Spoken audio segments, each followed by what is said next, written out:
Chapter I. The one who spoke before darkness had a name. You awaken not in light, but in the memory of something that has never died. You are not breathing, you are listening to something that began before the Force had a name. There was once no Sith, no Jedi, no order, only the hunger.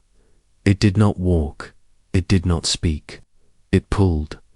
Before stars were born, there was the great stillness, an ocean of silence folded into itself. But then, from the black between proto-galaxies, something stirred, a sentience that did not think but ached. It was not born, it arrived, not from another place, but from a concept that predated thought. The Jedi would later call this impossibility. A myth, the Sith would whisper it as origin. But I remember it as it that hungered. It was not a being, it was a wound, a sentient tear in the Force of first desire. It did not want knowledge, it devoured it, and when it touched the early currents of the Force did not fight, it fed it. Entire nebulae began to collapse in silence. Stars miscarried, moons wept magnetic storms, and in the vacuum of those stillbirths, the first whispers were etched not with ink, not with sound, but with hallucination. You see, the earliest civilizations did not discover the Force. They heard it calling through dream. But those dreams were shaped by it, not the light, not balance, but the raw idea that all things must be consumed to be known. These etchings, still buried beneath the ruins of the black obelisks. On your Katisho, no written language, no grammar, only shapes that twist when looked at too long, only bone deep. Ideas that rewrite the viewers will. We, the Jedi, later called such artifacts dark side objects. But they are not dark. They are before darkness, and from these objects a doctrine was formed, not by sentience, but by the Force itself. In morning, a doctrine of power without shape. The first who heard Eta species lost even to the myths did not survive. They obeyed, not out of worship, out of infection. Imagine a mind not converted by argument, but eroded by soundless thunder. Imagine learning a truth so deep it forgets you in return. That was the birth of the first Sith, not an empire, not a cult, but an echo inside a living wound. This proto-Sith tongue, unrecorded in any archive, had only one verb, to take it that. Hungered did not require loyalty, it required memory, and then it removed it.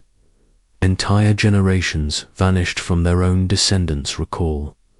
Wars erased mid-battle, lovers forgotten before the kiss, and all of it fed the wound. What is a Sith? Without form. What is ideology before it is spoken? That is what we must understand. The Sith were not born from betrayal. They were born from a scream, the scream of a god dying in the Force's last hunger, so loud it crystallized into will. That crystal still exists, buried, breathing, watching. They say it pulses when Jedi walk too near. They say it taught the first Sith holocron how to dream lies that feel like memory. And those dreams began to spread across millennia, in caves and temples and the minds of Force-sensitive children who spoke in sleep of things they had no words for.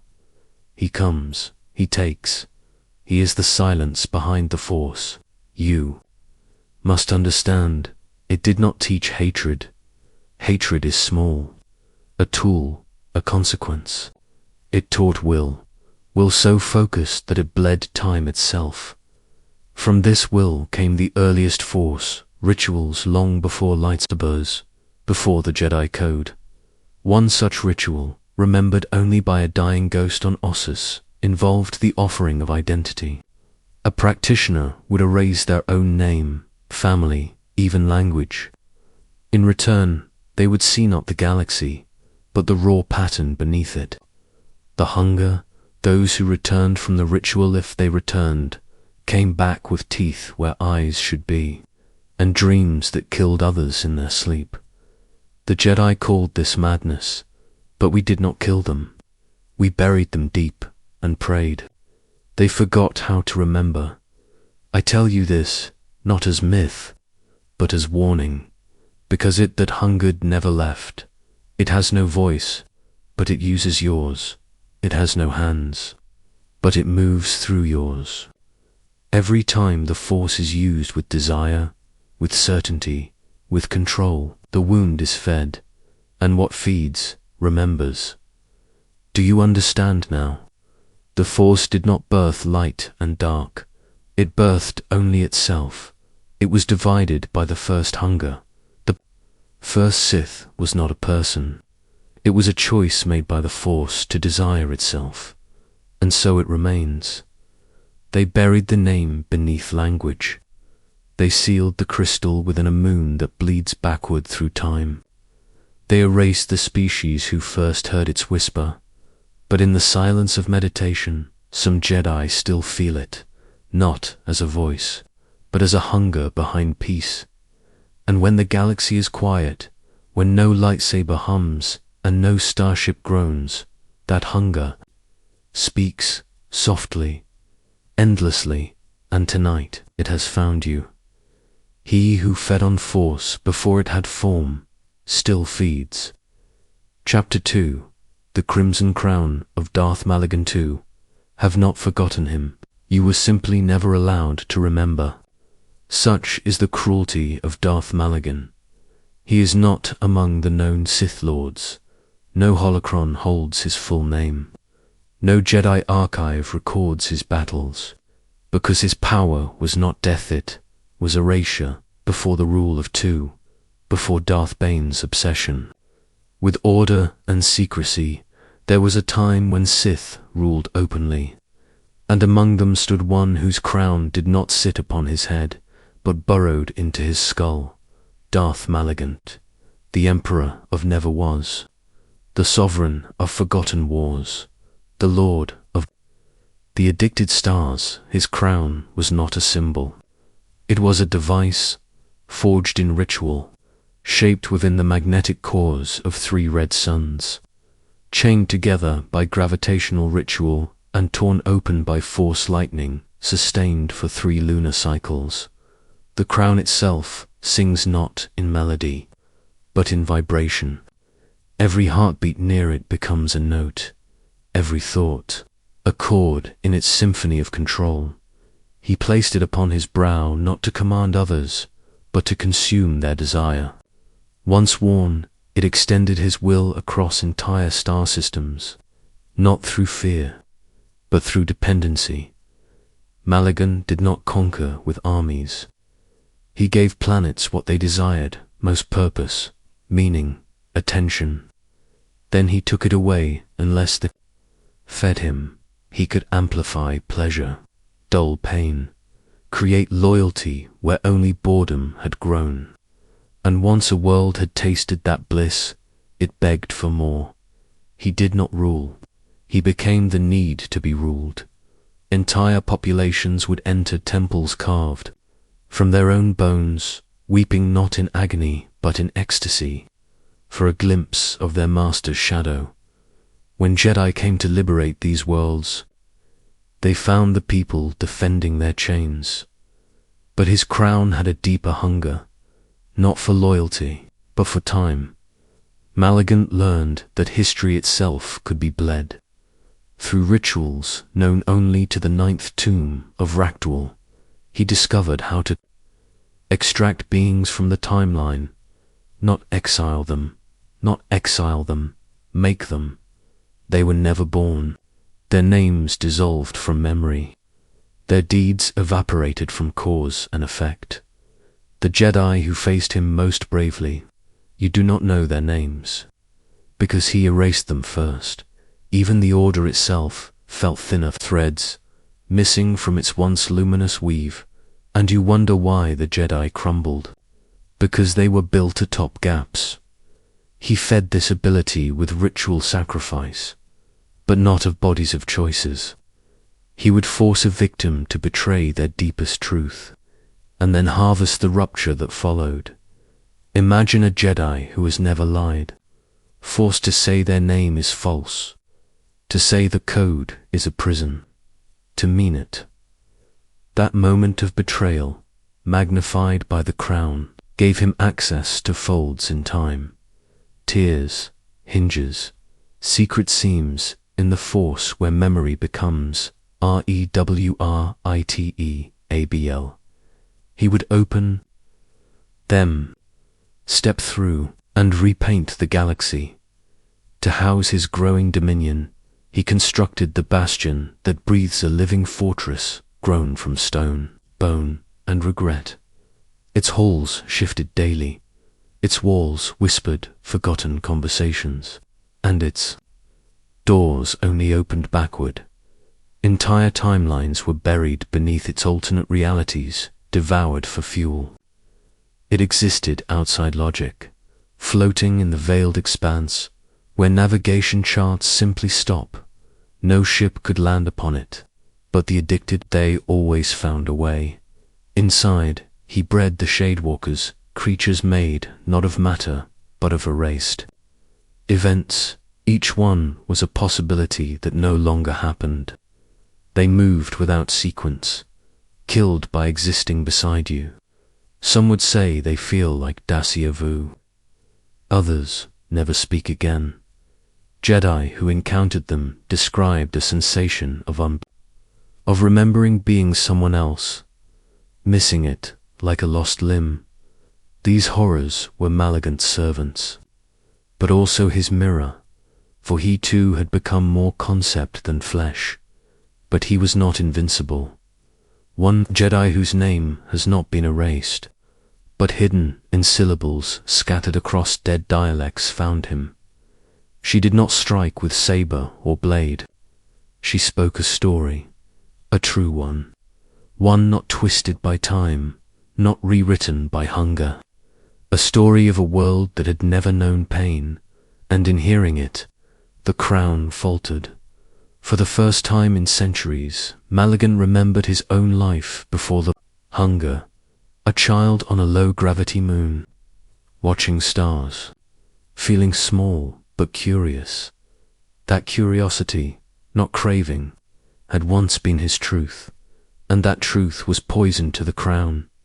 He screamed not in fear, but in loss, for he knew he could never return to that boy. And in that moment of fracture, the Shadewalkers turned on him. They devoured that which forgets itself, and so he vanished. Not dead, not gone, just unremembered. The bastion that breathes fell silent, but it was never found. The addicted still dream of it. Some wake screaming, some never wake. But the crown, it remains, sealed in a vault that cannot be locked. Its vibrations echo in places where time feels thin, where your shadow seems to act just before you do, where names slip your mind without cause. And when the Force is quiet, when the stars look back at you instead of burning, you may hear it calling you, not by name, but by hunger. To rule is not to be obeyed, it is to be needed. Chapter 3. The Betrayer of Breath. Darth and Ross, breathe. Do you feel it? The slow draw of air, the quiet hum behind thought, the endless conversation your body has with the galaxy. Darth Endros called this the first lie. There was a time when the Force sang in every being, a gentle thrum, a pulse, a vibration shared in secret. But Endros did not hear melody, he heard deceit. To him, sound was a distraction, emotion was noise. Speech was a failure of unity, so he silenced himself, not in part, in whole. He murdered his senses. First his ears, sealing them with melted obsidian, blessed in mute ritual. Then his voice cut from his throat in an offering to the unspoken aspect of the Force. Then his skin flayed in strips to remove the sense of self-touch. And finally, his lungs. He breathed no longer through flesh, but through the stillness. Within the Force, Endros taught that true understanding came not from dialogue, not even from thought, but from the absence of all things. He called his philosophy the quiet path.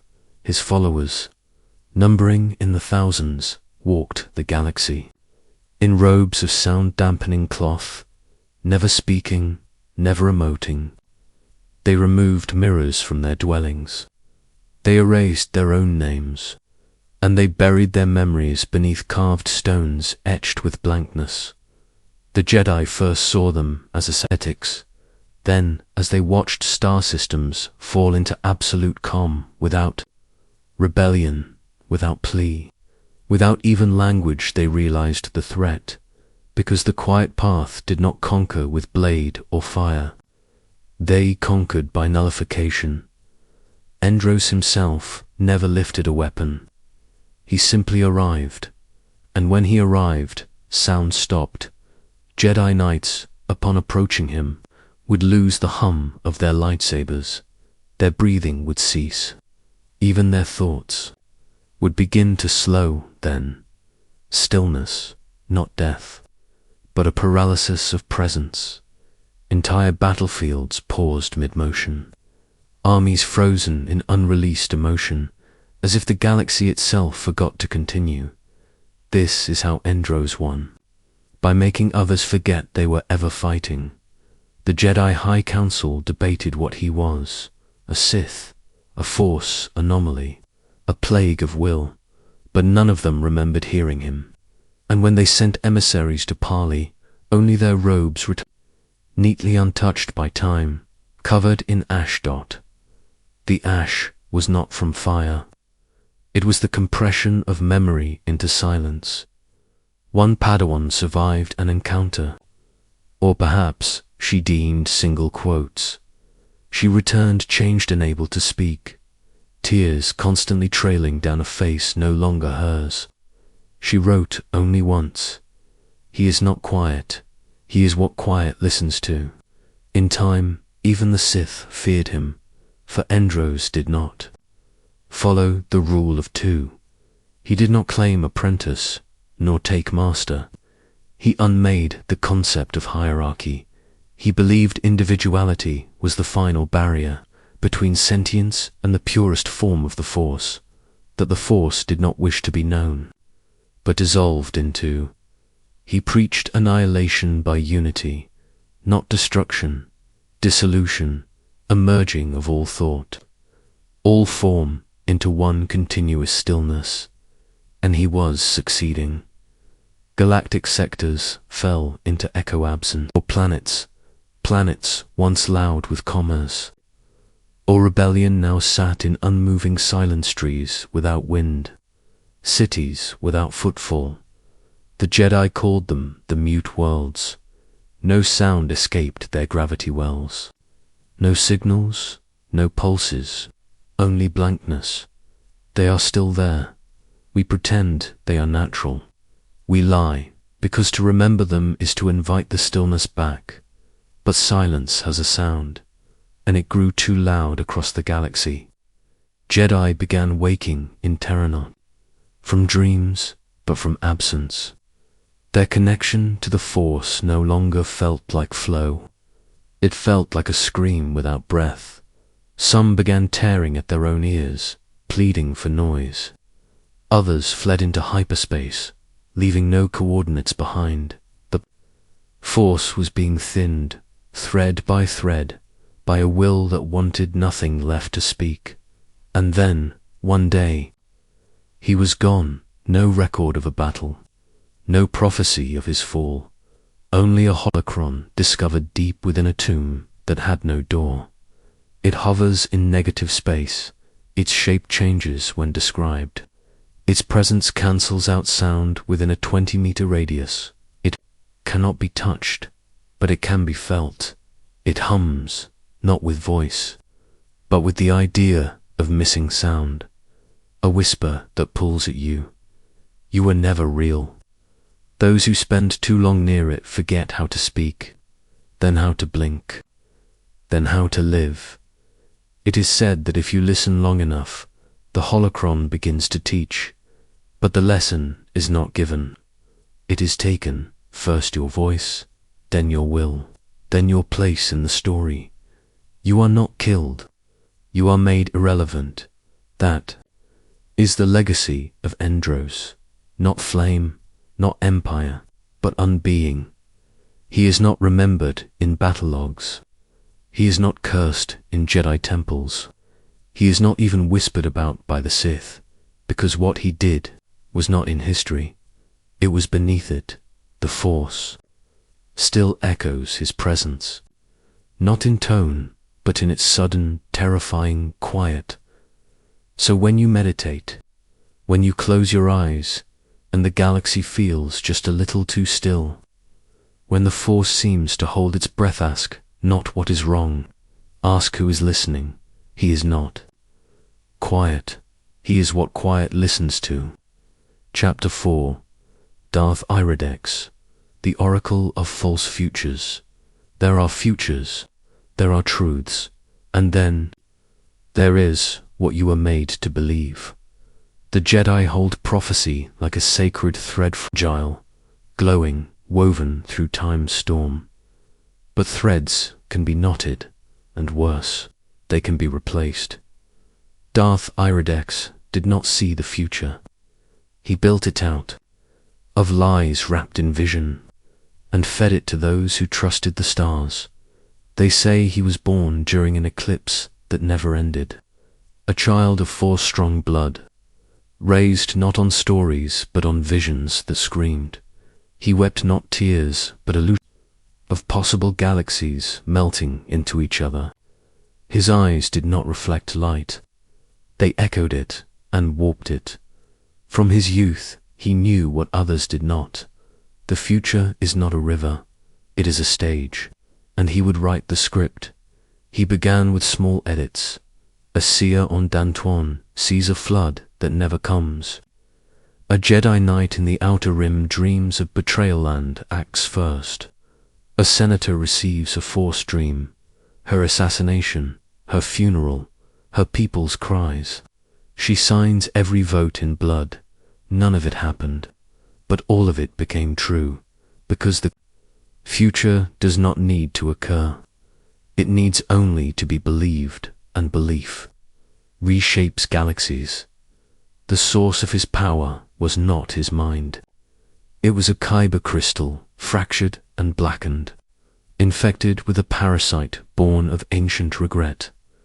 This crystal was carved from a lightsaber that once belonged to a Jedi who refused to choose between light and dark. She died screaming into the Force, her doubt so strong it never left. The crystal absorbed it, twisted it, became something new. Iridex found it in the depths of Malakor's shadow vault, still humming with confusion. He bound it to his spine, fused it to his nervous system, and let it whisper futures not yet born on, some that never could be. This was his true talent, not the reading of time, but the infection of expectation. He would enter Jedi temples in disguise, whispering to young initiates their inevitable fate, a duel, a fall, a moment of weakness at the wrong hour, and they would believe. They would train for it, defend against it, feareth, and by doing so they made it real. He infiltrated the Jedi Council, not with a blade, but with certainty. He sowed visions like viruses, each one beautiful, haunting, tragic, each one just close enough to truth that it could not be doubted. One master foresaw a Sith rebellion on a distant moon. He sent troops, they massacred civilians, and in their grief, new Sith were born. Another saw her Padawan's future betrayal. She exiled him. He wandered alone until Iridex found him, welcomed him, named him Darth Soul, and whispered, "She created what she feared. You must understand, he did not kill. He reshaped.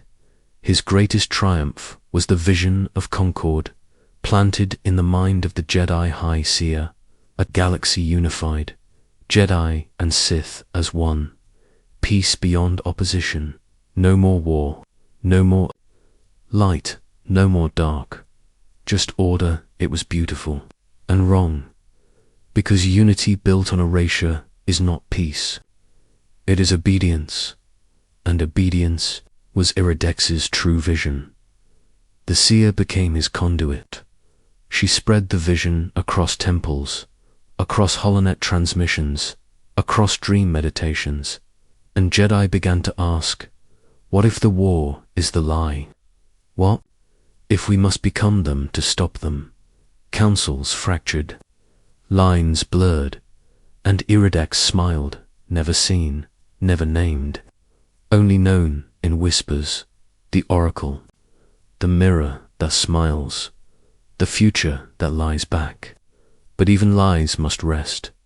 The Force, ever shivering with balance, shuddered, a watcher of visions. One Jedi, trained to observe without reacting, began to see the patterns. She saw visions that contradicted themselves, timelines folding, realities diverging around a single constant, his crystal. She tracked it not through space, but through prophecy. Every altered future bent back to it. She found his trail in corrupted dreams, dead stars, forgotten seers, who had gouged out their own minds, and she confronted him not with saber, but with silence. Iridex laughed, a quiet, infinite sound, because by then he no longer believed in truth, only in narrative. But the Watcher brought something he could not corrupt, a memory, one untouched by force or vision her own.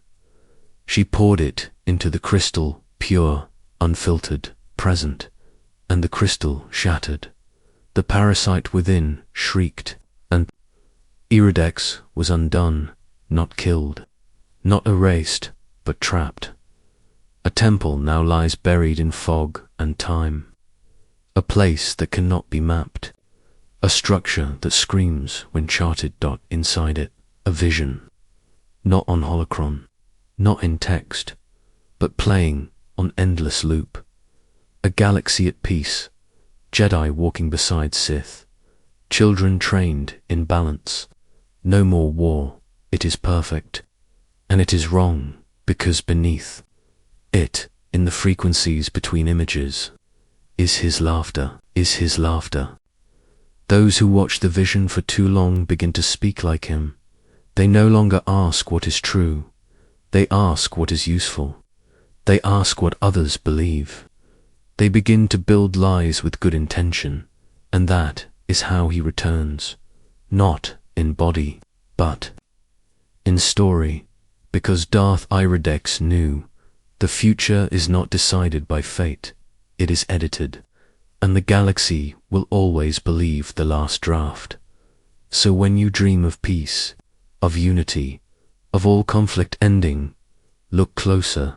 Ask not if it is possible, ask who wanted you to see it. The future is a mirror. You will only see what I allow. Chapter V. The flesh sculptor of Underrunthi never took a name, no Darth, no sigil, no oath, because names imply boundaries, and the flesh sculptor hated boundaries. Their origin was buried beneath centuries of myth and bone. Some say they were born in the catacombs beneath Andorran's forgotten moons. Others say they were made-stitched together from fallen Jedi, force-woven flesh, and screaming prophecy. But all who studied their legacy agree on one thing. They believed. Pain was the only honest language, and they spoke it with bodies. Onderon was already a haunted world, riddled with war beasts, whispered tombs, and forests that echoed with dying breath. But in its most cursed errant moons, cracked and suns grew, ill a figure emerged from shadow, not with an army, but with scalpels blessed in blood, and with a vision: if the Force gives form, then I will give it new forms, better ones, truer ones, ones that weep but do not lie. They were not a Sith in the traditional sense. They did not seek conquest. They sought correction.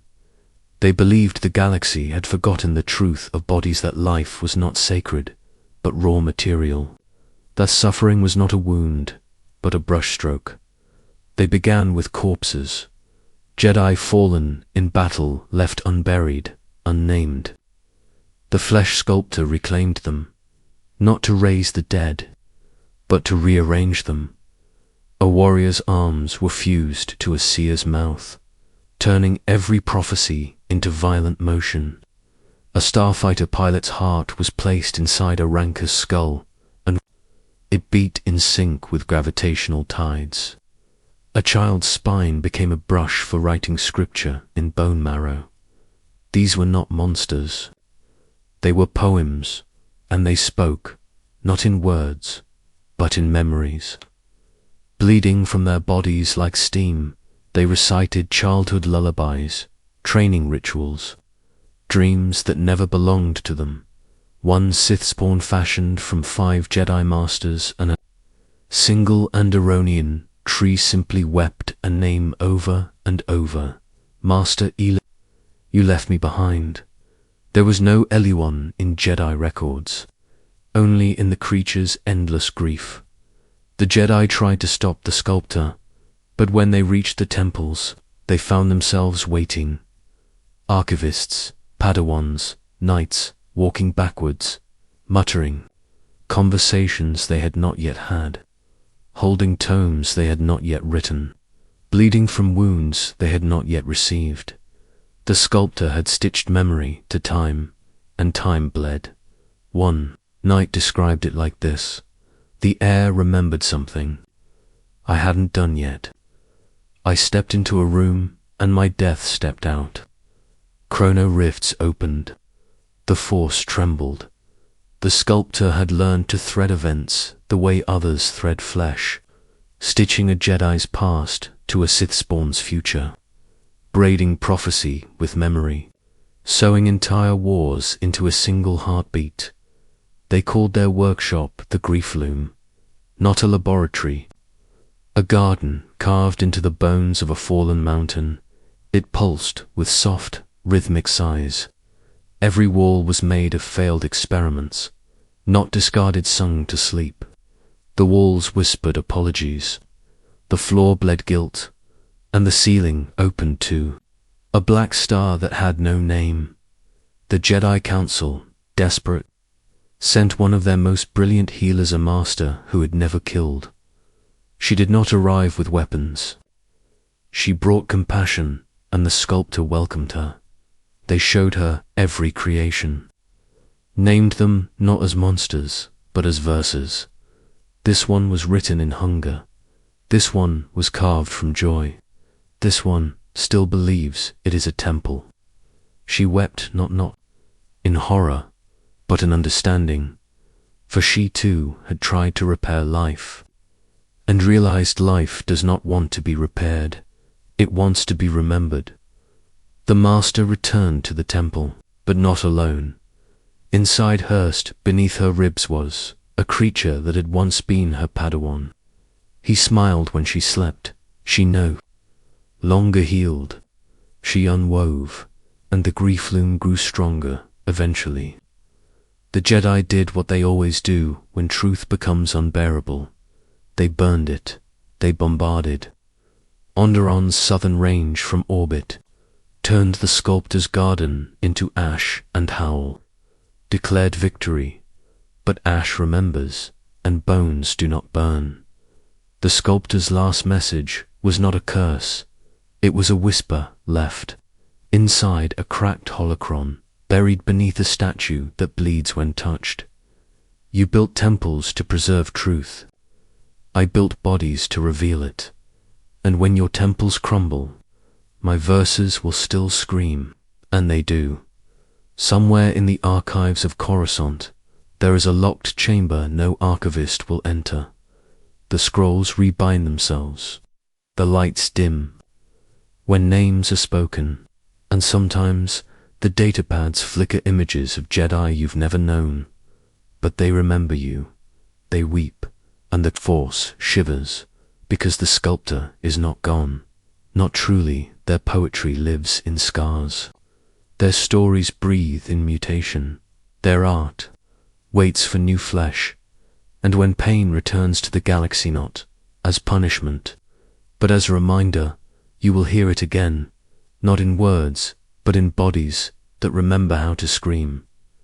Chapter 6. The Sith who loved a star. There are Sith who sought power.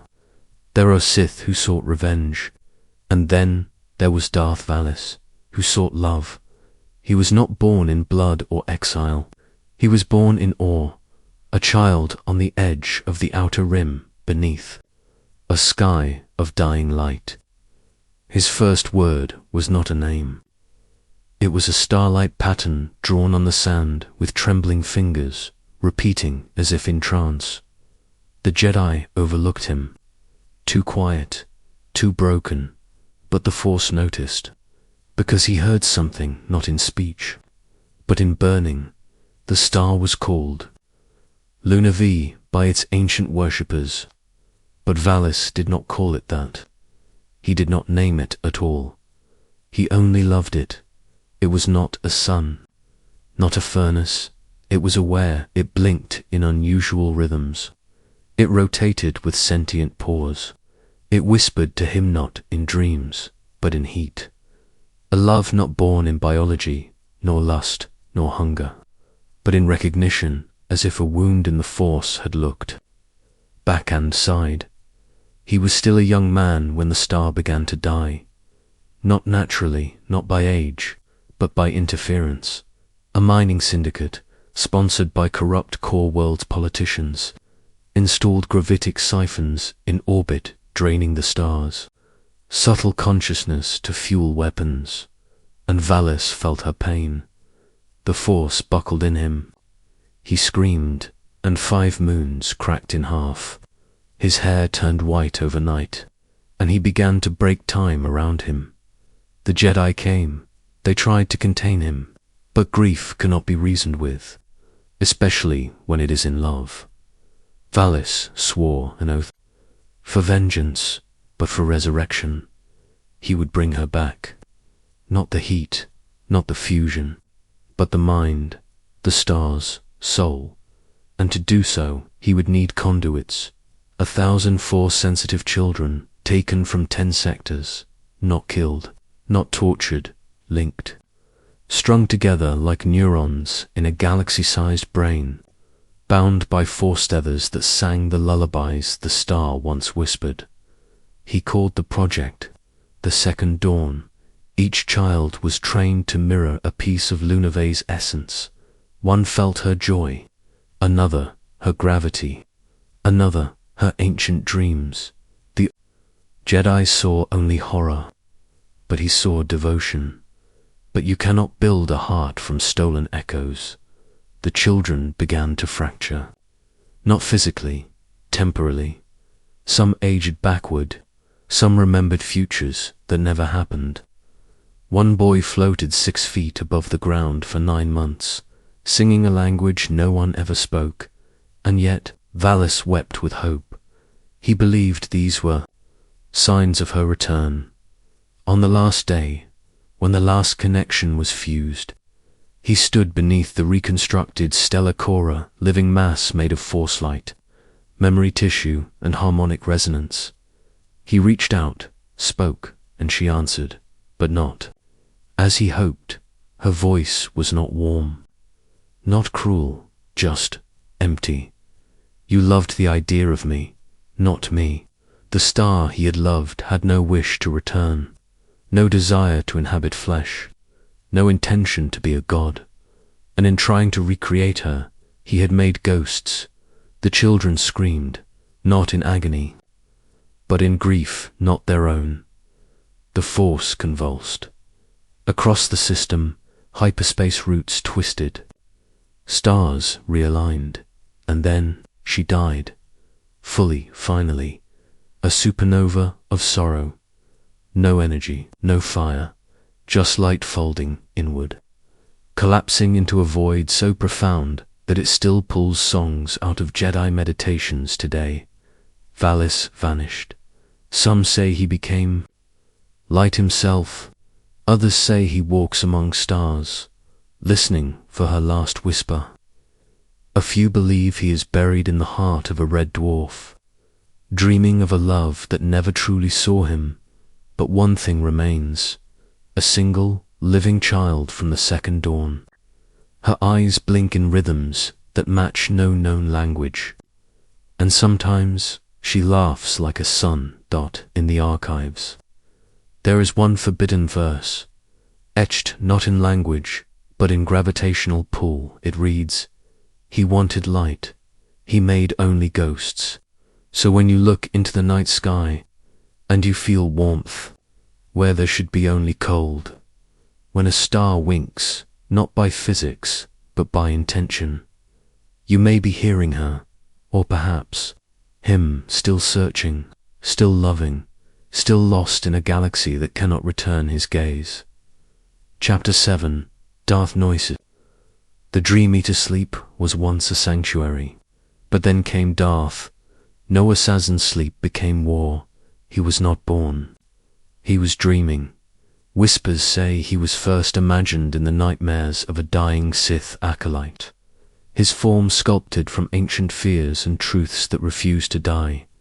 But dreams, once formed in the Force, can feed, and Noises fed well. His power was not in the saber, not in armies, not even in the rituals of flesh or blood. Noises fed on fear unfinished, the quiet dread, the quiet dread, the question left unanswered. The moment before truth reveals itself, he would slip into minds as they slept. No noise, no warning, just a change in texture, a breath held too long, a shadow cast in a direction without light, and then he was.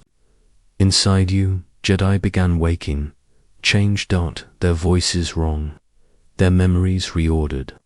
Some would not speak. Some claimed they'd never been Jedi at all. A master on Ossus leaped to her death after writing, over and over, "This is not the first version of me. I am the echo of the one who failed." She had never seen Noises, but he had lived inside her. Dream for 3 nights. Noises traveled not in ships, but in a pyramid of bone and prophecy called the sleep, Obelisk.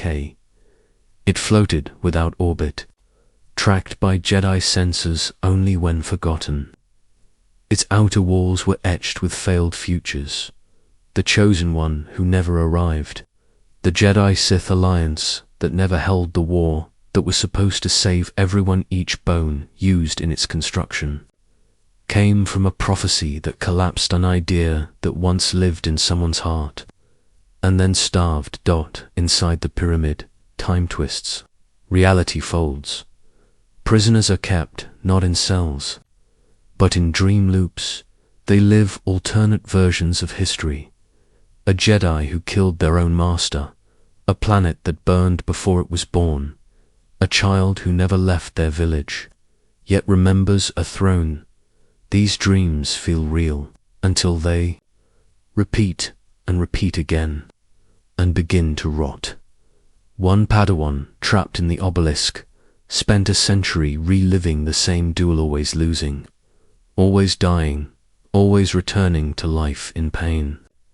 When the Jedi rescued him, he screamed at the stars, "Which version is this? Which me did you save?" His lightsaber no longer worked, not because it was broken, but because he didn't believe in it anymore. Noises never spoke aloud, but when he did appear, it was in dream visions, standing just out of reach. dressed in shifting robes woven from other people's fears. His face never stayed the same. Sometimes he wore your father's disappointment.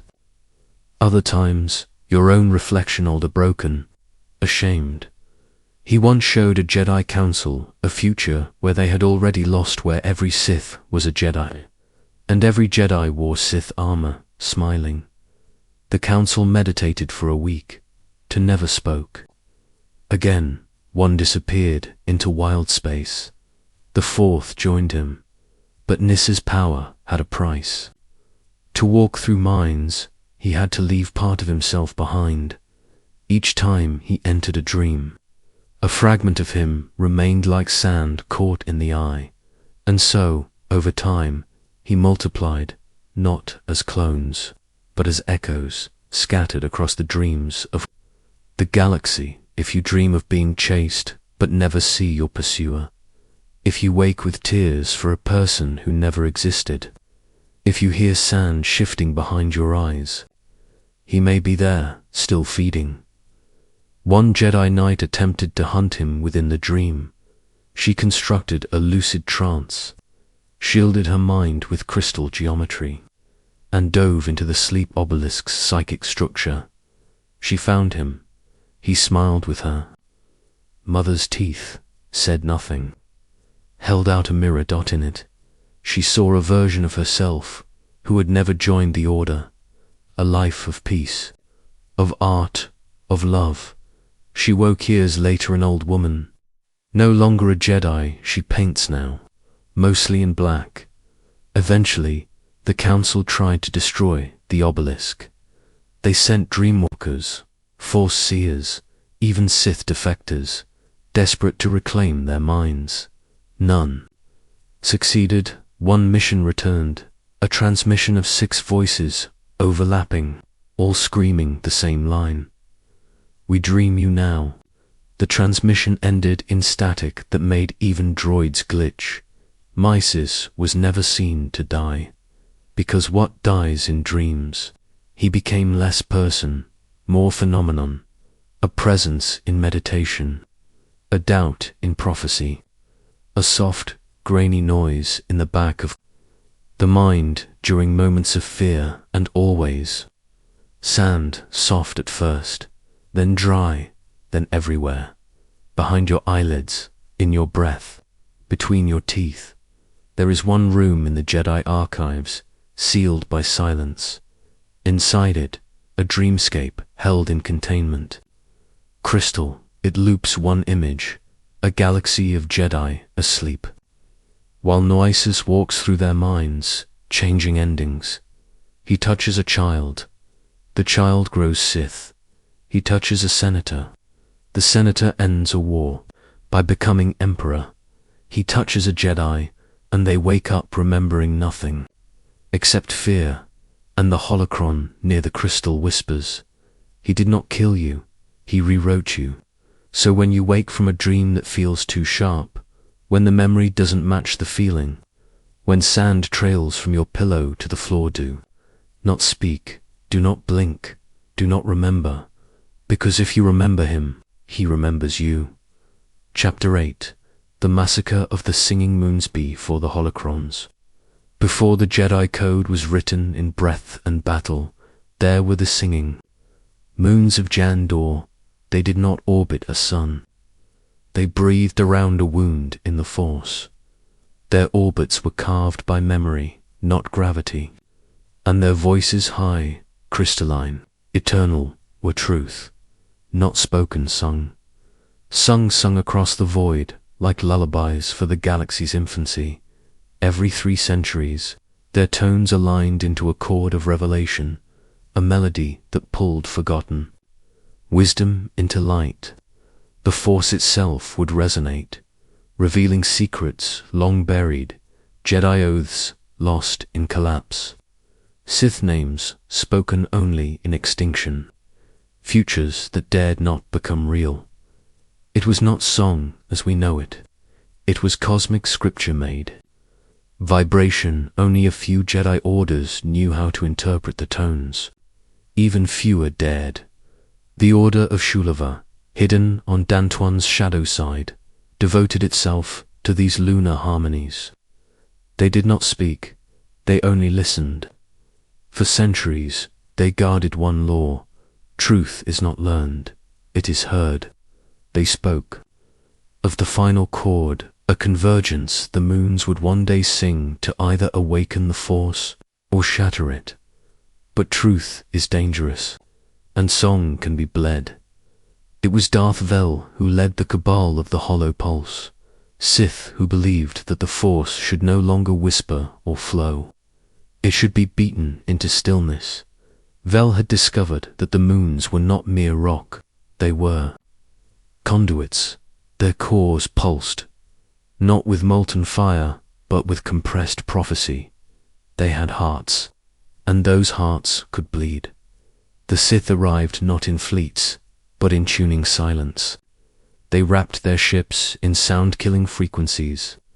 Even hyperspace ripples died as they approached.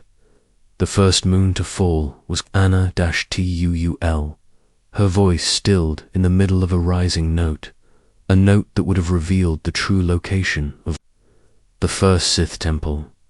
Instead, it was cut. The moon's crust ruptured. Vel's alchemists inserted hollow spires, draining the Force into empty song prisons. The sky went quiet, and across the galaxy, those attuned to the Force wept without knowing why. One by one, the moons fell, not shattered, silenced. Their cores turned black, their harmonics severed. On Corveth, the moon of doubt, a lone Jedi Knight arrived too late, only to hear her own name sung back at her in grief. She has not spoken since, with the last moonish in the moon of regret. Vel made his final cut. The Force howled, the harmonies collapsed, and a scream echoed across the stars, not of pain, not of fear, but of truth denied, a resonance that cracked temple stones on Ossus, that made Padawans shiver without cause, that made masters forget the verses they'd memorized since youth. It was not death, it was untruth, and the Force hates lies. When the Order of Shulava sent its remaining listeners to investigate, they found nothing but lunar debris and a single etching scorched into the silent surface. When silence returns to song, the Force shall scream anew. Beneath it, in shattered Force glyphs, the names of the Jedi who had never yet been born, and the wars they would not be able to stop. That was the true power of the singing moons. They did not sing what was, they sang what must never be forgotten, and now we have forgotten. Some say the moons still echo. In meditation, some Jedi hear low harmonics in their bones. Others hum in sleep melodies that cause the lights to flicker. One youngling drew lunar glyphs in her stew with no memory of why. When asked who taught her the symbols, she answered, "The quiet moon lady. She sings from the dark." Darth Vel's fate remains unknown. Some believe the moons absorbed him in their final collapse. Others say he still exists, deaf to sound, but able to hear fear itself. A phantom figure walking shattered observatories, rewriting ancient songs in reverse. A Sith who did not destroy a fleet or a temple, but a language of the Force. The Jedi never rebuilt the Order of Shulava. They feared what the final chord might have told them. They feared what they might still hear, because somewhere, buried in silence, is a song that ends the galaxy, or saves it, and if it is ever sung again. If silence becomes sound, if dead moons hum in the corners of hyperspace, then the prophecy will awaken, and the Force will scream. Chapter IX. Darth Morn, the archivist of extinction-most Sith, sought dominion over life. Darth Morn sought mastery over death, not the act, the memory. He appeared not as a warlord, but as a scribe, draped in robes made of extinct creature's skin, his voice dry as forgotten ash. He did not carry a saber. He carried a quill made from the claw of the last Salmia phoenix. Where others wrote history, Morn wrote absence. For every species silenced by Sith blades, for every homeworld rendered to ash, he recorded their final truth, but not in ink, not in data. He wrote in flesh, in force residue, in echoes that do not fade. He created the Necrotheca, a living library bound in skin that remembered pain. Each book, a tomb. Each tomb, a memory. Each memory, a scream that learned to whisper. It is said his first record was etched with his own blood, documenting the extinction of the once levitating Shren of Vidal Prime. Their extinction was so total that the stars above their system dimmed, mourning a loss they could not understand. Morn knelt at their grave, listening to the force as it curled in grief, and whispered, "You will not vanish, you will become scripture." Over time, the Necrotheca grew, books stitched from wings of extinct scything, scrolls humming with fore-sorrow, glowing faintly in mournful green, codices that refused to close still, gasping with the lungs of drowned species. He did not preserve them out of mercy. He believed extinction was holy, a moment of pure finality, a punctuation mark in the force, and he alone would record the silence between sentences. The Jedi learned of his works too late. By the time they arrived at his temple of bones and breath, 27 species no longer existed in the galaxy except in his volumes. Some Jedi wept, unable to bear the weight of so many lost voices. Others tried to burn the library, to end the archive before its knowledge spread. But the books screamed. They screamed in every voice ever silenced, every dialect, every death cry. A Jedi Master's heart stopped. Another began speaking in the extinct tongue of the Vua, pleading for a homeworld that no longer existed. Blood pooled from eyes, not by blade, but by remembrance too sharp to contain. They could not destroy the Necrotheca because it did not want to be destroyed. It was not a place, it was a wound, and wounds, when deep enough, bleed memory. Sith acolytes sought to harness it, to weaponize extinction, to read from the volumes and summon ghosts of genocide to walk again. Morn forbade it. He was not a conjurer. He was a librarian. An extinction to him was not spectacle, it was sacred. In his final act, Morn did not run. He did not fight. He entered the center of his library, a chamber lit by the pulsing eyes of forgotten beasts, and sat upon a throne made from extinct antlers. He placed his hands upon the oldest tome, a book bound in pre-Republic time, written in the ink of a star that no longer burns, and he burned himself into the Force, not a death, a binding. His consciousness was copied into decay. His soul became index. His voice became whispers between pages. His breath turned into the sigh of parchment touched by starlight. He is still there. You do not see him, but when you enter the Necrotheca, the pages flutter, not in wind, but in greeting. The Jedi sealed the library. They placed it beneath the crust of a dead moon, wrapped in 12 layers of silencing runes. Guarded by droids who had never known life so, they could not mourn death, but still, the archive breathes, and sometimes the moon weeps. A Padawan once found her way there, dream-led. She entered and read a single page, just one. She returned to the temple aged a century, her hair grey, her mind half-shattered. She whispered only, "They remember me, and I was not even born." Now and then, Jedi dreams turn to ash.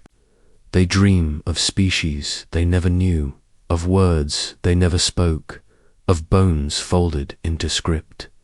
They wake with the smell of old leather on their hands, with dust under their nails, and they know morn has opened a volume. He is not gone, he is not alive.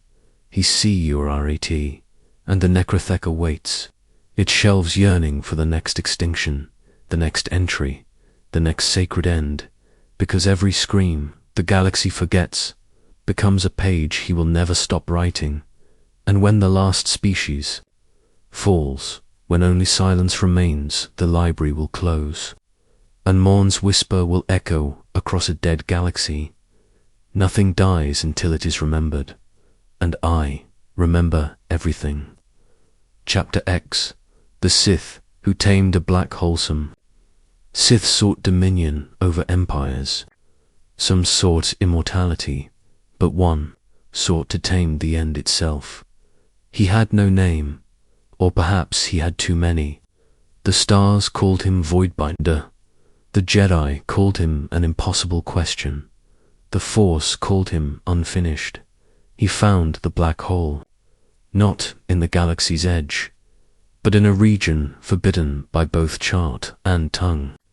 A system erased from star maps, where time looped like old wounds and even gravity forgot itself. At its center, a black hole, but not as physics knows it. This one whispered. The Sith heard it, not with ears, not even with the Force. He heard it, in the bones of dying stars, in the silence between screams, in the moment after death. But before the Force remembers your name, he built a force cage around it, not with metal, but with belief, an architecture of thought, dread, and endless meditation. He sat for 9 years, chanting its containment, whispering truths backward, bleeding his own memories into orbit, until the black hole stopped spinning. The galaxy shuddered. Hyperspace drifted by 1 degree. Jedi seers awoke, unable to remember their own faces. Entire libraries wept. The Sith had done what no one dared. He held death still, but death does not like to be looked at. And the black hole began, speaking not in words, in pulls first. It tugged at small things, his breath, his will, his forgotten joys. Then it pulled on meaning, his childhood, his purpose, his sense of I. He began to dissolve, not physically, but conceptually. He no longer knew where he ended and gravity began. He saw visions, a galaxy without stars, the Force as a mouth without a tongue, a war between sound and memory, and through it all the black hole hummed. There is no end, there is only falling. The Sith changed. He became thin, then wide, then unfixed. He walked without feet, spoke in gravitational lensing, left echoes in minds of beings who had never met him. Ships passing near the cage began to slow, not physically, but emotionally. Their crew reported dreams that looped. Laughter stretched into screams. One pilot aged, 40 years on re-entry, her skin marked with spirals that whispered names of things not yet dead. The Jedi tried to intervene. A circle of masters performed a ritual of anchoring, chanting the true name of time itself. They failed. Time bent around the event. Their words became light. Their light became nothing, and the Sith watched. Not with eyes, with mass. He had become the cage. He had become pull, a force presence, no longer a being, but a consequence. And the black hole, still trapped, began to reflect his voice. Every whisper it once gave now returned to it, doubled, a recursive nightmare, to infinite hungers staring at one another. He was not lost. He was not defeated. He was remembered by gravity. His thoughts became orbits. His regrets formed tidal shears. He is still there, in that forgotten system, not watching, not dreaming. Pulling, they say. If you pass close enough, your mind will hear, I caught death, and death became me. You will dream of black water, of stars being eaten by thought, of your name being unsaid backwards. You will wake with your bones a little heavier, with your soul slower, and you will forget what you came to remember in the temple archives. A holocron sealed with paradox holds a single phrase. When you gaze into the void, make sure it does not remember you, because this Sith did not die. He was not consumed. He reversed consumption. He became the thing into which all else falls. And now, every black hole that spins too slowly, every gravity well that hums too long, every eclipse that drags a little too much of your hope, it is him, still meditating, still pulling, still believing that he can contain the end, even as the end becomes him. Chapter 11. Darth Solus and the sun that forgot to rise. Before there was darkness, there was light that lied. So believed Darth Solus, a Sith who did not hate the sun, but pitied it. For Solus claimed the sun was not truth. It was a mask, a smile worn by the galaxy to hide the rot beneath. He did not scream his doctrine. He whispered it to children, dreaming on frostbitten worlds, to monks who prayed too loudly, to Jedi who trusted dawn too icily. Warmth is a seduction. Illumination is a trap. You do not see clearly until the light forgets to shine. He began his great work on a dying moon. There he carved the first prototype, the nocturne engine, a lattice of Kyber, regret and inverted prayer. It did not destroy stars. It made them forget to ignite, forget how to burn, forget why they ever sang light into darkness. It worked. The sun of the Doran system dimmed, then stopped like a breath never exhaled. The people looked skyward and found only memory. Of warmth, children aged without shadows. Crops grew sideways in confusion. Worship turned to screaming, and the Force there began to fray. The Jedi called the phenomenon the night that would not end. They sent 12 knights to investigate. None returned with sight. Not because they were blinded, but because they gave up vision. They wandered the void, chanting forgotten mantras. We bring fire to what will not burn. We bring dawn to what has no east. Their robes sang like frost. Their lightsabers would not ignite. Even the crystal in their hilts had lost the memory of light. Solus did not gloat. He observed. For him, this was not conquest. It was cleansing. He believed the galaxy's addiction to light had made it blind to deeper truths, that the Force was not brightness. It was contrast, not revelation-removal, and in perfect darkness, all souls would be seen as they truly were. He struck 5 more systems, each one a test. One sun flickered into a slow stutter, causing time to loop every morning. Children watched. The same bird fall 3,000 times. Another turned cold, but its planets ignited instead. Oceans burned while the sky wept snow. The Force in those regions began to sound wrong, like a chant sung off-key by someone smiling too widely. A few Jedi tried to resurrect the fallen stars. They meditated around stellar cores, pouring their life energy into the forgotten suns. They died screaming, but not from fire, from echo, for the suns did not remember them. And nothing hurts the soul like being unremembered by light. The last system Solus touched was Uvaldrial, a small star cradling 6 moons, each rich in Force-attuned life. He waited until the local species sang their once-in-a-century birth song, a light-based ritual that shimmered across orbits, and then he activated the final gnaw. The sun dimmed, then shuddered, then simply ... stopped. The ritual froze mid-note. Infants were born without heartbeat.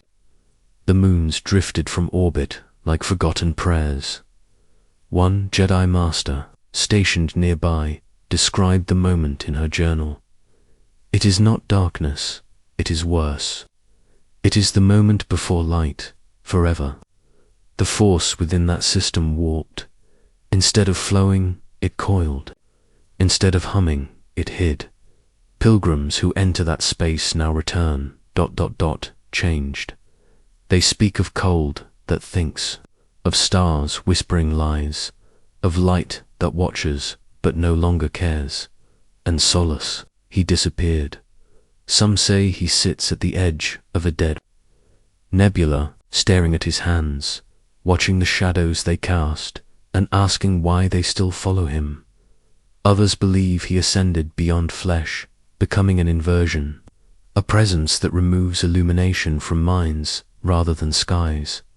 But there is a warning etched into a broken Jedi vessel found drifting near Yuval Drill.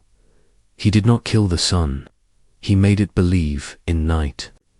In the temple's forbidden archives, a holocron pulses, coldly wrapped in black cloth, soaked in starlight. When opened, it shows a galaxy in which no dawn ever comes. And in the center, a man who weeps, not from guilt, but from completion. The archivist who opened it last has since taken a vow of blindness. She claims she still sees light, but it is always retreating. So if one day your sun hesitates before rising, if the morning takes just a moment longer, if your shadow flickers in, place, do not pray, do not speak, for Darth Solus may be watching, not to destroy you, but to show you what you truly are in the dark. Chapter 12. The Crimson Pilgrimage. There are many paths through the dark. Some demand power, others demand pain, but there was one that asked for something deeper, to be forgotten. They called it the Crimson Pilgrimage, a faith born within a cult that called itself Sith, but obeyed no Dark Lord, only absence. Their prophet was Darth Vex, a figure both reviled and revered, cloaked always in veils, dyed with dissolved holocrons. His voice was like memory, familiar but never yours. He preached not domination, not legacy, but erasure. The true Sith does not conquer. The true Sith disappears, until only the Force knows it ever was. He taught that legacy was weakness, that names were chains, that power bound you to cause and effect. But if one shed self completely, not by death, but by becoming less than, even for seconds, then one could pass into pure darkness, a place deeper than mortality, a silence so complete that it bends the Force itself. And they believed him. Not a few thought thousands. Initiates shaved their names from stone, burned their family trees, erased their voices with sacred poisons, until they could only whisper truths never spoken. Each wore crimson, not for blood, but for the dying light of memory. They called themselves the Unremembered. They gathered on the edge of known space, near the singularity cluster known only as the Maw, a gravitational storm of collapsed stars, a hunger in space that even the Jedi feared to map. Vex stood upon a fractured moon orbiting the event horizon and said, "Here, we walk backward into the Force. Here, we forget forward. Here, we are unmade not in flesh, but in meaning." And then they walked. No weapons, no resistance, just a march into blackness, crimson robes fluttering against invisible winds, thousands stepping off stone and into the dark between stars, where light has no language and time has no spine. They did not scream, not one, not when gravity stretched them, not when identity dissolved.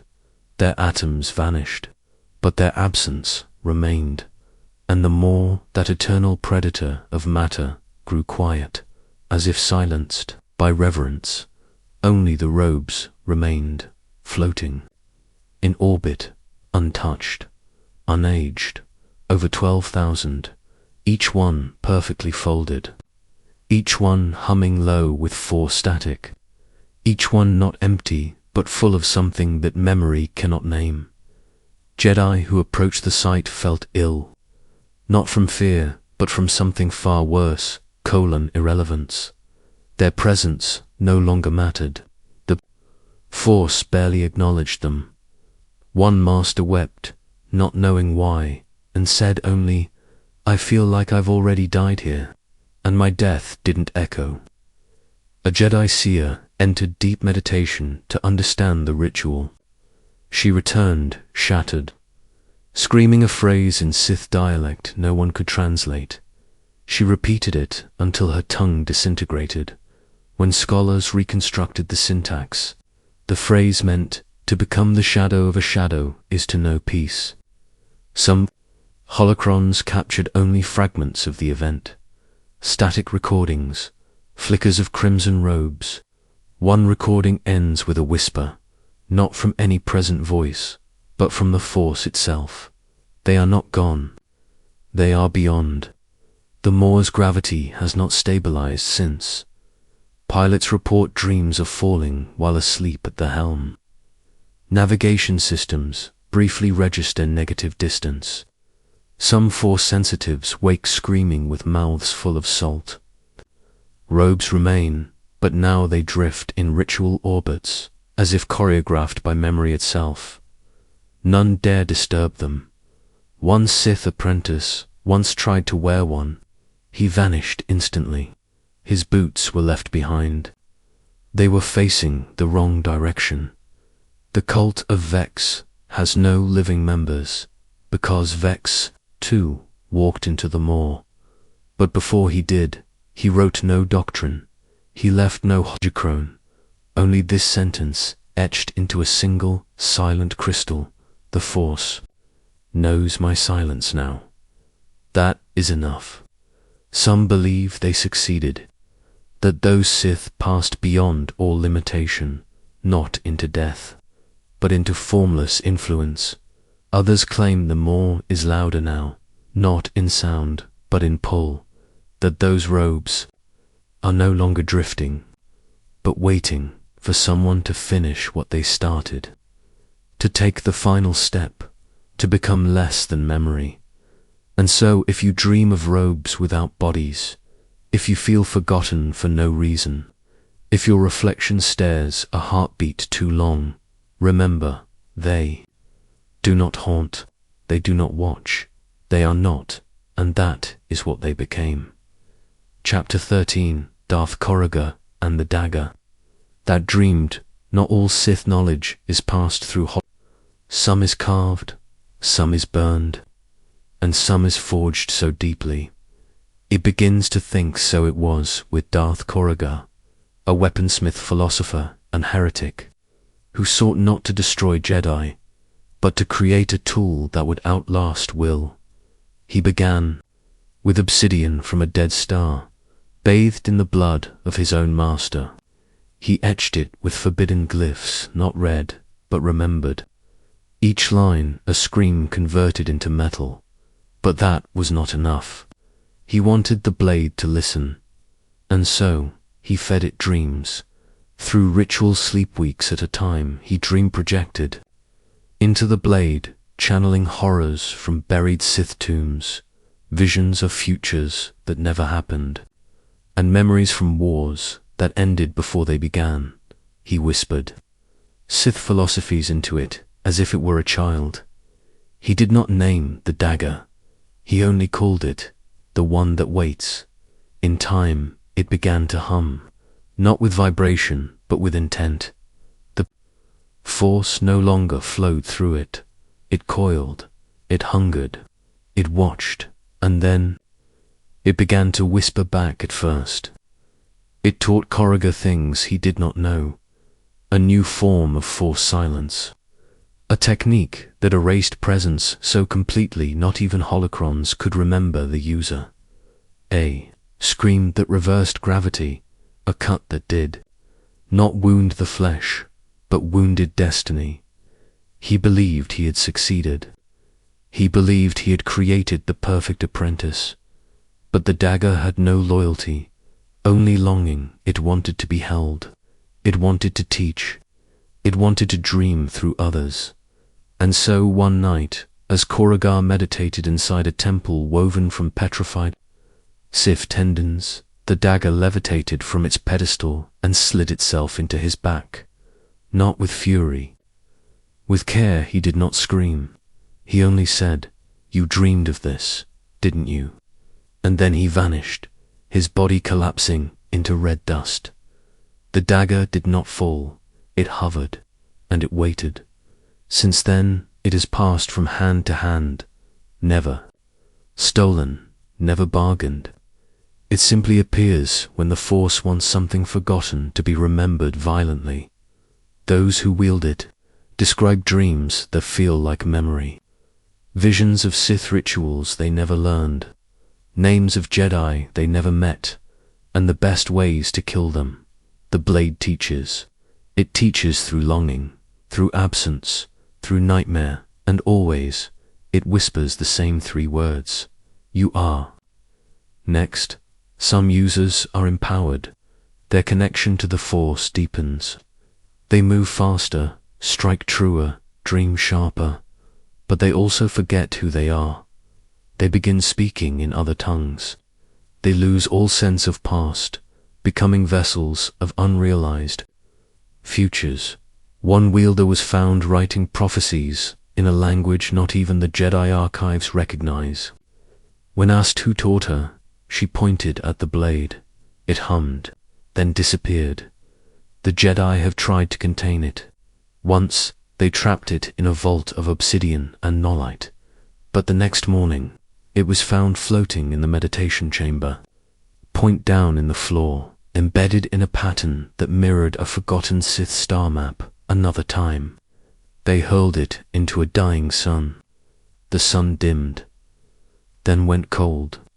For 3 seconds, nothing shone, and the dagger appeared once more, lying gently atop a Jedi Master's pillow.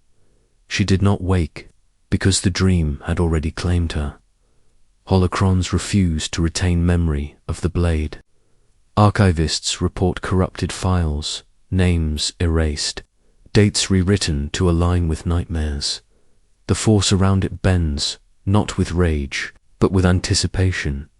And yet it is not malevolent, not in the way a Sith might be. It dreams, and dreams must be known, even if they kill. There are rumors now of a Sith cult that worships the dagger. They do not carry it. They carry scars in its shape, as if the blade had already passed through them.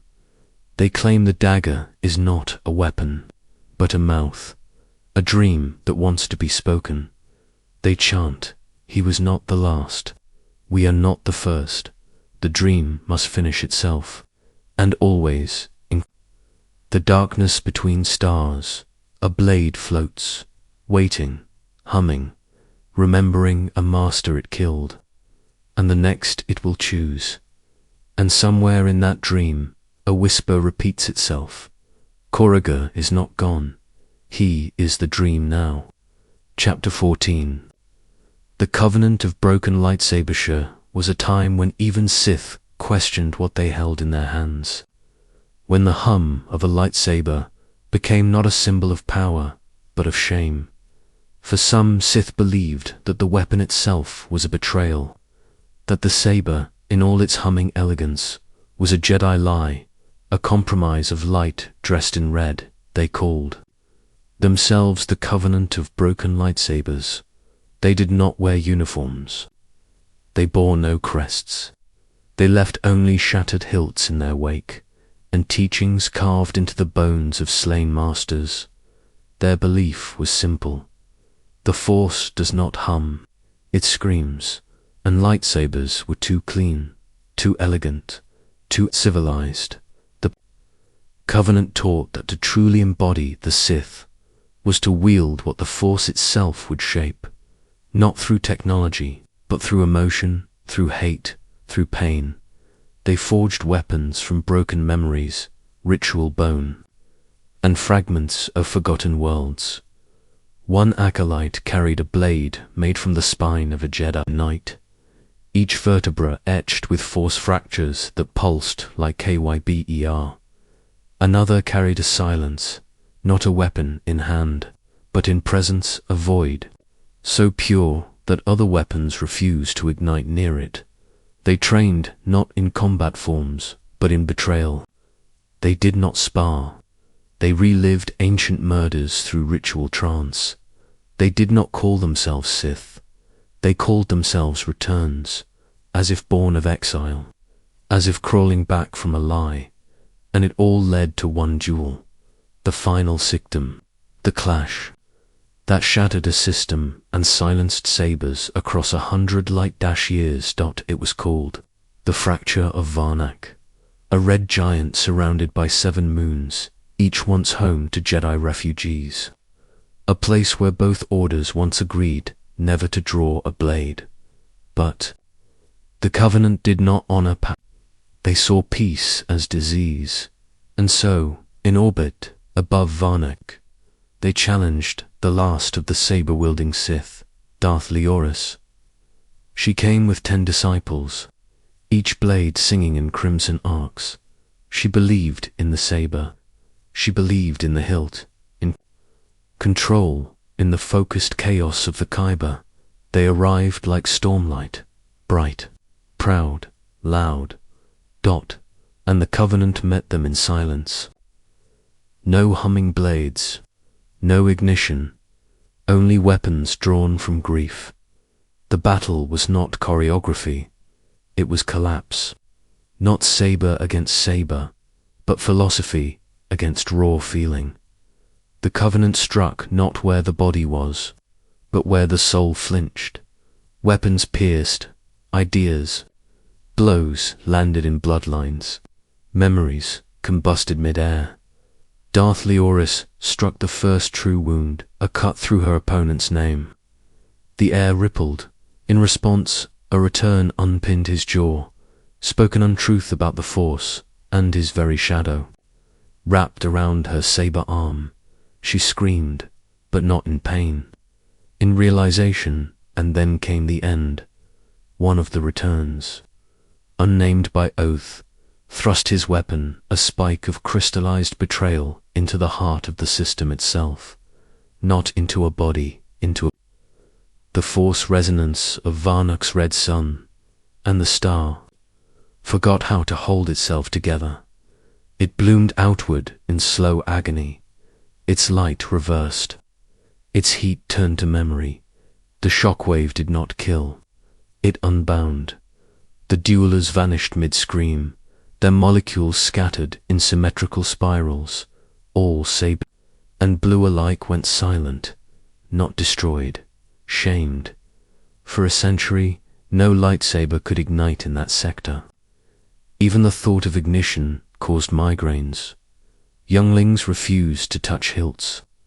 Masters meditated for decades, yet their crystals remained mute, and in the ashes of Varnak's orbit, the only thing that remained were shards, each one a broken Kyber, each one humming regret. The Jedi said it was the Force healing itself. The Sith said it was sabotage, but none spoke of the Covenant aloud. Their name was struck from records, their weapons buried too deep to find. And yet, travelers in that dead sector report visions of silent duels fought between dreams, of robes that bleed memory, of blades made not from light, but from something older. One pilot swore his ship was boarded by a figure who spoke through vibrations in the hull. We did not destroy the saber. We freed the Sith from its illusion. And still, in temples across forgotten moons, you may find symbols etched into walls, the mark of the covenant, the mark of refusal, the mark of a darkness that no longer hides behind red dots. So, the next time your saber flickers, or hesitates, or refuses to hum, know this: you are not alone in your doubt. There were Sith who broke the hilt, shattered the form, and dared to hold only the wound. Chapter XV: The Force Mirror. Before prophecy, before holocrons, before the rule of two or the schism of light and dark, there was a mirror. It was not made of metal, not of glass, but of frozen choice, a pain not crafted, but remembered by the Force from a moment where possibility fractured. It did not reflect image, it reflected what could be, and what must never become. The Sith who built it is nameless now. By design, he erased himself the moment the mirror was complete, for he knew to gaze upon all futures is to forget the one you are in. He called the artifact simply the final frame, but the Jedi named it something else, the Force Mirror, because it did not lie, it did not trick, it simply offered, and what it offered unmade those who were unworthy to choose. The mirror was installed in a temple with no windows, no sound, no doors, only thresholds that opened when you were ready, or already broken. Those who looked into it saw possibility itself, not visions, not dreams, but the truth of the could-have been, and worse, the truth of the will be if they stepped one thought sideways. One Jedi saw herself as a Sith Empress, beloved by millions, and she smiled. Her robes turned black before she turned around. Another saw a galaxy she saved, but her own hands buried under 1 billion graves. She knelt, and then simply vanished, no body, no echo dot, as if the Force rescinded her entire thread. Even Sith were not immune. One acolyte walked in expecting power. Instead, the mirror showed him a child, unarmed, forgiving him. He screamed, attacked the mirror, and was split into 3 versions of himself, none of which ever found the others again. The mirror reflects what is missing, not what you want, not what you fear, but what you could have become if the Force had blinked at the wrong moment. It is not cursed. It is not blessed. It is simply absolute. In time, the Jedi sought to seal it, but it could not be moved. Not because it was rooted, but because possibility cannot travel. Wherever you go, you bring the mirror with you. It is always behind your mind. So they sealed the temple itself, built 13 thresholds, each requiring a different form of unbelief. Acts of both orders took vows to never dream, never hope, never fear, so the mirror would not call to them. Still, it does, even now, inside the temple. The mirror stands alone, but not silent, for every reflection ever trapped within it still speaks. They scream from the surface, not in sound, but in choices unmade. If you listen, you may hear your own voice, saying things you will never dare to say. I could have saved them. I could have ruled. I could have been whole. I could have been better. I could have been worse. I still might. It is said that one Jedi forgotten by history chose to stay in the temple, not to guard the mirror, but to converse with it each day. She asked one question. Each day, the mirror answered in possibility, until one day she no longer asked. She simply stepped into the reflection, and the mirror sighed, not in sadness, in completion. She became the mirror's first echo. The Force itself has no opinion of the artifact, because the mirror is not against the Force. It is the Force unfocused, Feral UNCOLLAPS, and every now and then, when a ripple in the galaxy goes too far, when a prophecy bites its own tail, when too many Jedi or Sith walk the same path, the mirror brightens, and the temple doors whisper, one more choice, one more shadow, a record remains, a Sith holocron bound in shatterglass. It displays only one thing, 1,000 faces, all you, smiling, weeping, screaming, laughing, wearing masks you have not yet taken off. At the bottom, the inscription, reflections, are not prisoners. They are warnings. So if you find yourself alone in a room that remembers you before you were born, if your shadow splits slightly to the left, if your dreams start asking questions you can't answer, do not look behind you, do not look ahead, because the mirror is never in a place, it is in a pause, in the moment between denial and decision. And if you glance, even once, you will not see your face. You will see what the Force might still demand of you. Chapter 16, Darth Zoran, the Sculptor. Of afterlives, the Sith have long feared death. But Darth Zoran did not fear it. He redesigned it. He was not content with the tomb. He wanted dominion beyond decay, not over the living, over the dead. His discovery came not through battle, but through meditation inside a dying star. He chanted lost Sith incantations backward, recited forgotten Jedi mantras without meaning, and fasted from thought until only echo remained. It was in that void that he heard a whisper, the Force is not bound by death, so why should you be? Zoran began his craft, not of stone, not of metal, but of afterlives.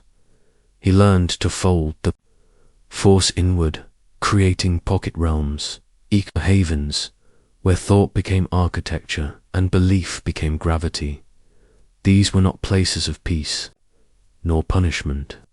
They were mockeries of eternity. Each realm was shaped by a single Sith will, and within it they became gods. Some ruled over cities made from the regrets of their enemies. Others surrounded themselves with endless duels against Jedi who could never win and never die. But the most dangerous were subtle realms that felt real, worlds indistinguishable from life. Zoran perfected this art. He called it Krayt Soren, to sculpt the unseen. He no longer built temples, he built forevers. And then he turned to his enemies, to Jedi when they died, their spirits expected peace, release, union with the luminous Force. But Zoran intercepted them, caught them in the flux between life and light, and folded them into his false eternities. There they lived, walked temples, taught Padawans, believed the Clone Wars were still on, or already won. They did not know they were dead, because the illusion was perfect. Only a few, after years, decades of unreal repetition, began to suspect. They would pause mid-step, stare at a sun that never set, touch walls that felt like memory, and whisper, something is wrong. Those who realized the truth did not awaken. They fractured. Their spirits split half into madness, half into silence. Their screams still echo through the cracks in real temples, untraceable, unprovable, but always there when no one else is speaking. Zoran's greatest creation was called the Dominion of Ash, a vast Force pocket where thousands of Sith souls reigned eternally, each in their own afterworld, each trapped in a loop of conquest, fear, and glory. Some wanted to leave, but none could remember where outside was. Time there does not move, it sleeps, and within that sleep, the Force forgets what is real. Jedi Master once attempted to rescue the lost spirits. She entered trance, let her soul drift beyond the veil. She found 13 of her friends, smiling, teaching, laughing, but none knew her name. She begged them to remember, to leave, to feel. They only stared. And one of them asked, "Why would I want to leave heaven?" The master awoke 20 years later, her hair white, her mind filled with places that do not exist. She drew them, mapped them, named them. Each name now forbidden to speak aloud. Zoran's body eventually withered, but not from time. He chose to forget himself, to merge entirely with his sculpted eternities. He is now more architect than soul, a presence in every false afterlife. Every whisper of this is too perfect, every dream that feels too real. He speaks in dreams, in cracks, in temple corridors that shouldn't be there. Sometimes the force flickers, and a Jedi sees a face, a familiar one, watching from behind a wall of mist, smiling, silent, patient. In the archives, there exists a single forbidden holocron, wrapped in cold iron, sealed with melted kyber shards. It contains one phrase, repeated endlessly: "You are not where you think you are." Scholars have tried to debate the implications, but the whispers grow louder each time it is studied. One archivist screamed, "He's rewriting the Force, not from outside, from within the memory of death." So now, whenever someone dies in the Force, the question is asked, do they awaken? In peace or in Zoran's dream? And worse, what if we already have? So if your memories feel distant, if your favorite meal tastes slightly wrong, if you swear you heard your dead master breathing behind, you'll look not to ghosts, look to the shape of your reality, because Zoran did not trap bodies. He trapped moments, timelines, choices, and you may be acting out his design even now. Chapter XV. The Sith that the Force regretted. There are Sith who horrified the Jedi, Sith who betrayed, devoured, destroyed. But only one made the Force itself whisper, "I should not have allowed this." His name was not spoken, not because it was forgotten, but because to remember it was to invite him back. He was born in silence, but not peace. His birth was marked by a tremor in gravity and the sudden death of 3 stars. Not supernova, not collapse, extinction, light undone. The Force twisted around his cradle, as if uncertain whether to feed him or erase him, and yet it did neither. It simply watched and wept. He was not raised. He remembered himself, emerged, already speaking ancient Sith dialects no one taught him. At 5, he constructed a ritual blade from bone and broken kybe. At 7, he found his first master and erased her future. She did not die, she simply never had been. His power grew, not through study, but resistance. He should have died. Many tried, Jedi Masters, Sith Lords, Woundseers, Time Walkers, and yet each death birthed a stronger return, not reincarnation, recurrence. Destiny itself recoiled from his absence and brought him back. He began to rewrite the laws of consequence. Once, a fleet destroyed him in orbit above Mir. He fell through a red storm, vaporized in plasma. 3 years later, every ship in that fleet developed hull rot, the same rot, and burst in synchronized silence. Their captains saw his face in the reflection of their own dying eyes.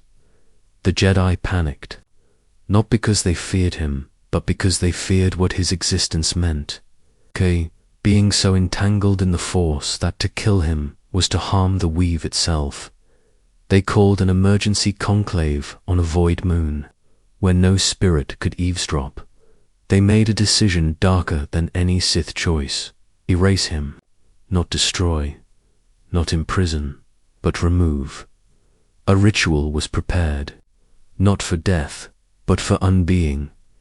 The Jedi sang his memories into ash, fed them into the iron crystal, and buried his name in a timeline not that, the Force screamed. 1,000 seers went blind. 12 holocrons melted in their vaults. For a moment, the galaxy exhaled.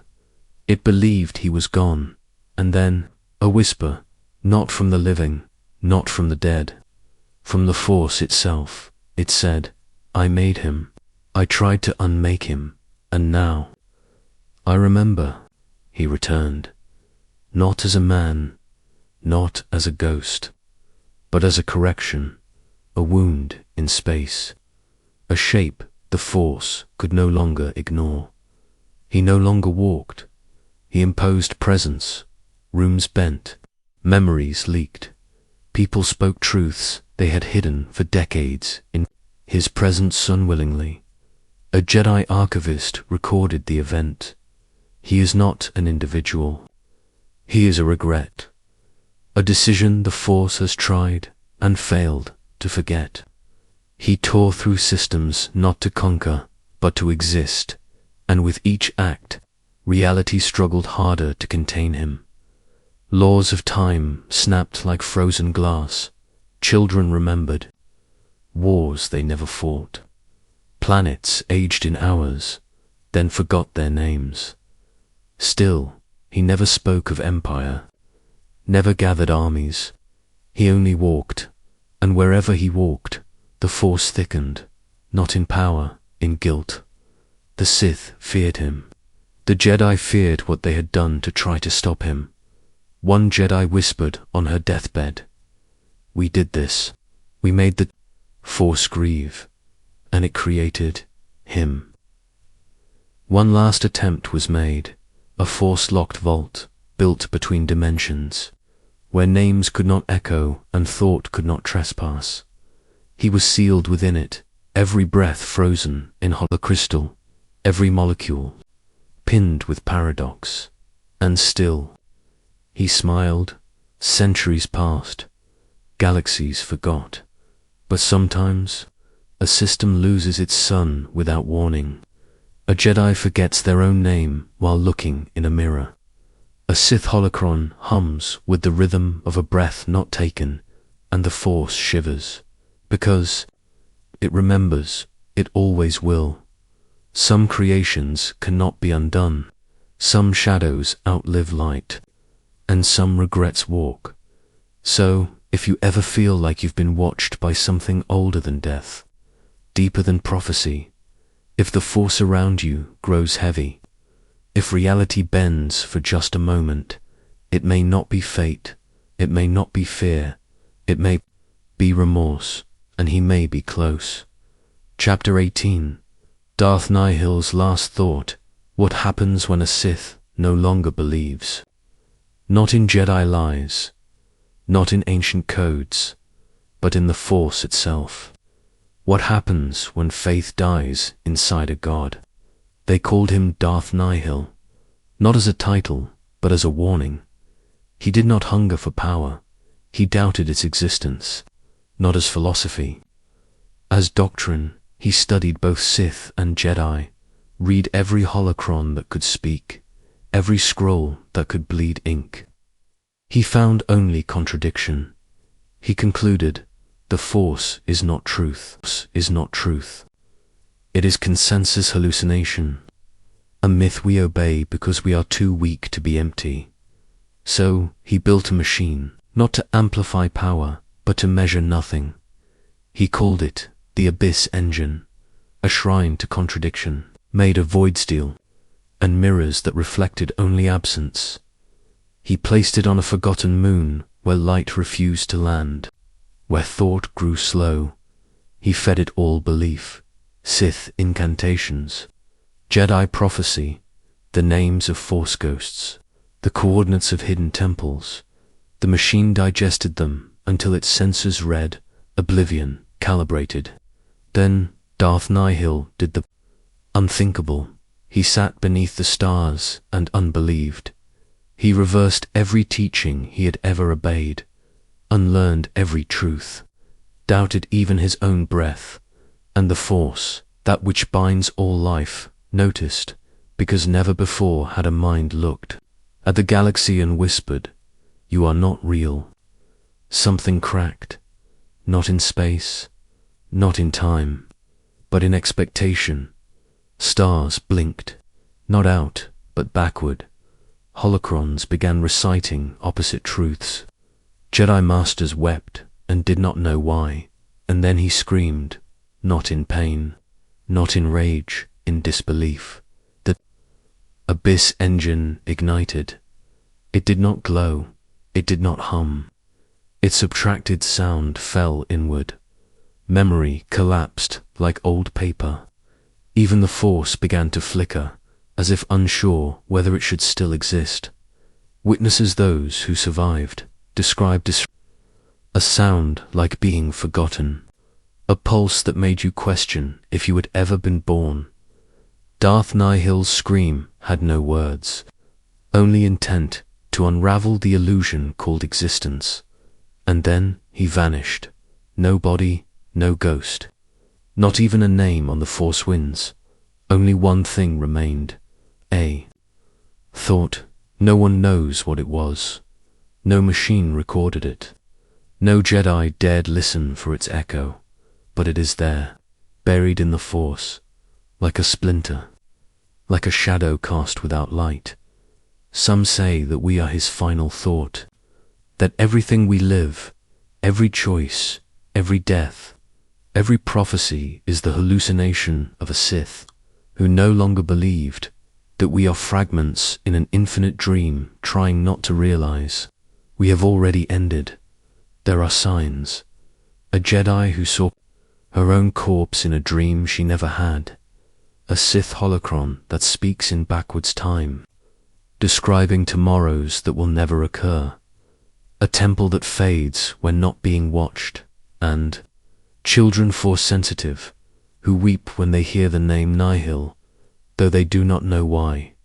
The abyss engine, it remains dead, or asleep, or waiting. It now registers nothing but one constant reading. Residual thought, infinite. The force, usually self-correcting, has made no attempt to erase the record of Nihil. Instead, it seems confused. Clerics report visions of the force, fracturing into pieces, each arguing with the other. Some prophets say we are in a dead loop, a repetition of false cause, a spiral built not of time, but of the echo of that one scream. And perhaps that is what we are. Not real, not fictional, just the final flicker of a dying mind that stopped believing. So, if your memories feel repeated, if you sometimes wake, and the stars are in the wrong place, if your lightsaber flickers when you feel certain, remember, certainty is the first thing that dies in the abyss. And if you ever hear a scream in the force, that does not begin, it ends you before it starts then. You have touched the last thought of Darth Nihil, and he is still thinking.